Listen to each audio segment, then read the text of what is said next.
How often do you actually sit down and trust somebody else to do the work?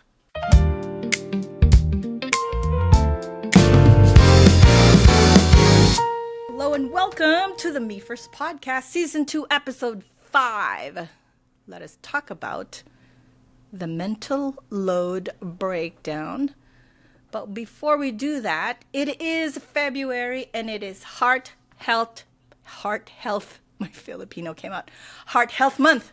So let us all be aware of the importance of heart health, especially us women in perimenopause and menopause. How are you doing, Ria? My name is Marge. This is my partner, my partner, Ria. How are you doing? How have you been? Hello, Let's talk about you real quickly. Check in. Yeah, well, to be honest with you, it's been hard for me lately. And this is actually a good topic for that. Yeah. Yeah, it's been rough, but hey, life is like that. I accept that life is 50-50, 50-50, 50 positive, 50 negative, and just have to accept it. So I'm doing that time, and then after this, it's going to be 50% positive. How are course. you? I'm doing great. It's been a little bit stressful in terms of work, but like you said, it goes up and down, right? We just gotta ride the wave. That's what I think it should be. Yes. We just gotta ride the wave. But I actually have a really good story that I kind of want to go over today in terms of the topic that we have, and so I kind of want to share it. So real talk. Please do. I was talking to one of my followers in one of my other socials, and she knows that we founded Awendra and that we have Mind in Motion. So she reaches out to me and she says to me, I really have no energy anymore. And it stresses me out. It impacts my family. She says, I'm taking some supplements and I'm exercising, but there's absolutely nothing I can do about my situation.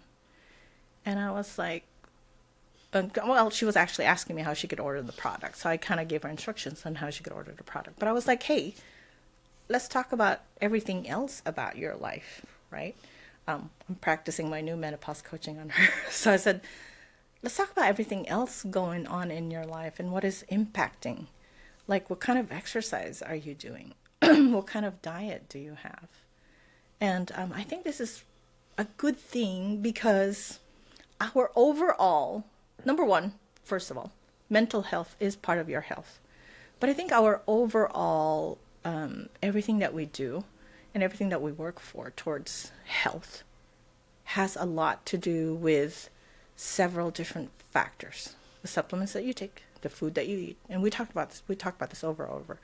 Supplements you take, food that you eat, and anything and everything that is around you. Your environment, your social life, lack thereof. Do you have one? It's important to have one. Your relationships. And I think when you hit perimenopause or menopause or your postmenopause, it kind of impacts a lot of that and it magnifies some of them. And so I feel like this is a really, really, really good topic to talk about today.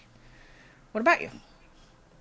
Tell me. Well, I 100% agree. Like, when you're in perimenopause, it's the chaotic highs and lows of estrogen and the dipping progesterone, right? And in menopause, it's like the gradual, the drop in estrogen, and that highly impacts your nervous system and your mood and everything. Everything goes haywire when your body doesn't feel safe because of the chaotic hormones. So you suddenly snap at everything, and then suddenly when you're triggered, it becomes like a big huge thing already in front of you.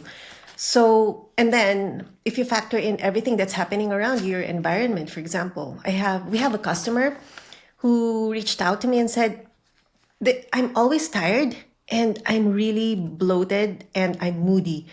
And I think it's also because when I'm eating, I'm always rushing. I eat standing because I take care of the kids. So I'm always rushing. Even when I'm eating, I don't ever sit to eat because I have a lot of things to do. So that by itself, I told her that makes a lot of sense because when your nervous system is always activated, your body is always in fight or flight mode, and your cortisol is going higher. And that creates a lot of bad things in your body. Like, number one, cortisol. So that gives you belly fat and inflammation in your body. And then mental health, emotional and mental health, that gets affected a lot. And that's why in this phase of a woman's life, there's a lot of cases of divorce, right? Absolutely. What do you think about that? What's absolutely, because what's really sad is that I feel like, and there's a lot of things to unpack with what you said, by the way, but I'm going to start with the fact that mental load is almost silenced. It's not talked about, if that makes sense. It's invisible, if you may. We don't recognize it, and then it's even worse because us women, we're taught to be caregivers. We're taught to manage. We're taught to like take care of everything, and it's rare that we actually delegate any of this work.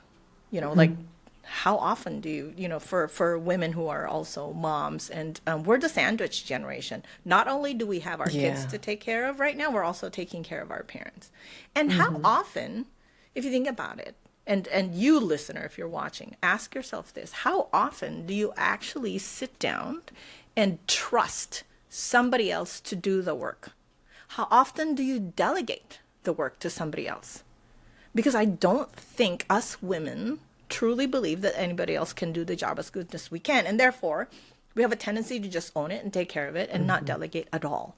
And I think that's another problem that we have. And going back to the hormonal chaos that you were talking about earlier, the problem with this is that when hormones shift, it kind of reduces our ability to handle stress.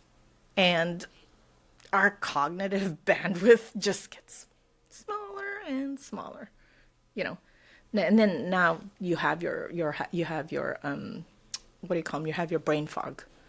Imagine handling stress, having a high level of cortisol, and having your brain fog moment and your cognitive bandwidth kind of just slowing down. Think of somebody with dementia. They get even more angry because they don't understand. I completely believe that this is some form of issue with that, because it's just chaotic. It's really, that's the word. Everything is chaotic internally and externally for all of us. And when you're in perimenopause and or you're in postmenopause, it effectively amplifies your anxiety, your irritability, and because all of this is just everywhere, you're just burnt out, which is why a lot of people are like, you know what, I'm just so freaking tired. And that's it. And they don't know why. And because they have this like overload of burden that they have to take care of mentally, they do nothing else but just shut down. And that's it. Yeah, it's really awful. sad. It's awful. It's awful. It is. So let's talk solutions. What do you do for what you experience? Well, lately, I'm so happy that our product was created around supporting the systems in our body that gets affected with the hormone shifts. And that includes, because mainly what I understand from all the women that we're talking about, we're talking to and who are reaching to us, the number one thing that they're telling us is they're tired all the time. And I personally, this was one of my problems. And they're anxious, and I was depressed, I could say, when I wasn't doing anything about it yet. So I understand this because I think it's the nervous system that really got affected first for me. And then everything followed, like you said, high cortisol. So what I do now is I teach myself to how to self-regulate. Like, don't count on anyone else to help you with that. But if you can count on someone, that's great. I'm happy for you. But this is number one thing that I think everyone should learn how to do, to self-regulate. For example, you snapped at your kid for nothing because it's really hard for you. Like, you don't know, there's something big is happening in your body and you're tired and you're juggling a lot of stuff. It's called the rushing woman syndrome. That's the sickness of women in this decade. And So you have to just sit down and give yourself grace, and it's okay. I feel like this. I snapped at my kid or whatever, or my husband. It's okay because I'm not bad. That's the first thing that I felt about myself when I was going through this. I was constantly asking myself, what is wrong with me? Am I that bad of a person? So number one, don't say that. Don't you ever say that you're doing your best, you're showing up, it's hard to be in this body at this It time is with doing everything else. So I think number one, you should be your number one fan, advocate. advocate, right?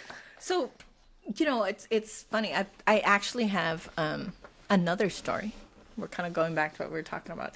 I just remembered because you said, taking wine in motion gives you energy. I have a fun story. My oldest daughter is 36 years old. She is another person who has a lot of mental burden. Yeah. This girl is a kindergarten teacher. She is also a tutor, and she tutors a lot of special needs kids. Wow. She has twins, and they're teenagers. You know how teenagers work. And she has a little sassy 8-year-old that's about to be 30. He. Yeah. So anyways, so I keep telling her, I said, look, girl, you need a break. So right after the new year, I invited her, her brother, and her husband, and I said, let's all go hang out. Because I wanted her to kind of start separating the things that really are for her to carry versus things that she really needs to let everybody else carry, if not carry for Yeah. her, right? And so it took a while to convince this girl to come out, but long story short, she did. Anyway, she Oh, comes out, good. and first thing in the morning, she came. We had a little bit of breakfast, but before we headed out to San Diego, I told her, I made a mix of Mind in Motion, and I gave it to her. And I said, chug it. Chug it. Now, I'm going to tell you, this girl, she gets so mentally overloaded that any kind of free time she has, she just snaps. She will sleep. And I'm like, you should not be this tired in the middle of the day. And anyway, so she goes there and she's like, they drove. And so she gets there. I'm like, chug it. I gave her, like an 8-ounce Mind in Motion. And then we start with our day. And I promise you, the energy on this girl, we went for lunch. We finished lunch, and then after that, we went to Seaport Village, which is a boardwalk in San Diego. We went for a walk, probably. I want to say we made like a total of a mile walk. We went around, walked around, shopped, took pictures. And then after that, we stopped by for some ice cream. She had herself a little gelato. I forgot what it was. I think it was a Dole Whip. It had tahini on it, which is weird. Tahini is like this Spanish spicy treat that they put on top of things, and she put it on a Dole Whip. But long story short, her day started at about 11, and we got back to the hotel about 5, had a couple drinks, and then about 7 o'clock went downstairs to the bar and had not very much drinks, maybe like 1 or 2. But 10 o'clock, she was dancing. Oh, I've never that's nice. seen my daughter be this for a while. And I'm going to tell you why. And I told her, I said, do you notice that the entire day, not once did you feel like you wanted to lay down or catch your breath or take a nap? And she said, yeah, I didn't realize that. And I said, that's because I gave you Mind in Motion. You had energy for the rest of the day. It's crazy. I'm not saying this because it's our product, but number one, that's why we made the formula specifically for this, so we're not always tired. But everyone who took it, because we started sending out our PR kits and all the orders, everyone said, each one of them, they said there's a big difference in their energy. Yeah. And it's amazing. Some people, some women said that they used to be constipated and now they're regular. It helps with the bloating. But number one is energy. Everyone's talking about their energy, and I am so happy to hear that because women need that. Like us, we're working, we're taking care of the kids, taking care of our parents. We need that. And then we need it also for Yeah. ourselves. I forgot to give her like a whole sample for herself, but I should have left it because she was like, "Oh my gosh, Yeah. Mom, I can't believe I sat Send it there to her and tomorrow. I had that much energy." I'm probably gonna be heading to California in a couple weeks, but I She's gonna might. need She's like, "Oh that. my God, Mom, I can't believe I did that." And so I thought that was pretty amazing because watching her, I mean, Yeah. as a mom, you always want to see that your kids are not Of struggling course. the whole time. And I think Of that was course. really awesome. But anyways, that was kind of like my side story on a testimonial almost on the product. But in addition to a lot of other things, like I said, figure out what's yours to carry and what's for other people to carry. And for me personally, I'm going to show you. I'm right in front of my office desk. So I have a post-it note. Just kind of pops off. I write down my task. And I know it's old school. I really should be creating a task list. But you know what I do? I write it down and I stick it on my monitor. And as I get it done, I take it off and I like crumple it. I know it's probably a waste of paper, but I'm gonna tell you, to me, it means something because it gives me a sense of completion and it kind of helps build that serotonin boost. So that's one thing that I really think people should try is to kind of, start writing down the things that you need to work on. And either you do it yourself or assign it to somebody else, I was talking about that earlier, delegate. And Yeah. God, stop helping by doing things yourself, especially us women. We have a tendency to do that. Like I said earlier, you don't trust anybody else to do it as good as you do, so you do it yourself. Stop. Stop. The goal is to get it done, not how to get it, not how it gets done. If it gets done, you should not have to care how it got there. And Yeah. we need to learn to do that ourselves. I think that's one of the main problems is that we don't think it's going to get done right. You know what? It should not matter how it got done if it was done. Yes. It does not have, just because you have a certain way of doing something does not mean that that's the only way of doing something. And I think we have a tendency to kind of forget that. 100%. So, yep. So, That's awesome. once again, we're going to go back. The other tip that we're going to give is sleep, protein, Yes. move, and give yourself supplements. We've been talking about supplements. So, and the other part is that you really need to kind of incorporate recovery into your life. Very Build important. yourself a social life. Do something that makes you happy. I think that's very important, especially us women. We kind of have a tendency to just go and move and help and do everything else for everybody else. That we have a tendency to kind of forget to do things for us. Yeah. And a lot of us have kind of built that into our habits that when we start doing things for ourselves, we feel guilty. Stop. Yeah, that's one of my things. Anywho, we are coming towards the end of our podcast. And what is your me first promise to yourself this week? This week, because we just moved here in Spain, right? But I've met a couple of women here, and I really want to work on building a relationship with them. I want to have a social life. I don't have a social life here. Good. Yeah, Good. so that's what I'm going You to work should. on. Mine is completely Need that. different because I'm because I have a lot of things going on between work and personal life. I think I mentioned before that we're going to be moving. I need to start prioritizing things on my plate. Like, is this something I should be stressing about right now? I think I need to do that right now. I always thought I'm good at it, but I have a tendency to be like stressed out about everything right now. I think I need to learn to kind of pause and basically say, should I be stressing about this right now? Or can I table it for next week? It's just a lot, but I really like that. I really like that you need to tell me more about what you learn as you start building kind of like your social life in Spain. Are women different? Yeah. Yeah, me too. What is there? Very interesting. I can imagine the culture is completely different, so I would probably find that extremely interesting. Yeah. I'm going to keep you updated. Yep. Nice. Anyways, we're reaching the end of our podcast. Once again, mental load is real work, and you are not being dramatic lazy, or failing. You need to be part of the Me First movement. Like, follow, and share this video. Subscribe to it and follow us on all the socials. We are on TikTok. We are on Facebook. We are on Instagram. And thank you for joining us today at the Me First podcast, where we put ourselves first without guilt, because if we don't, who will? Everybody have a wonderful week, and we will see you next time. Goodbye.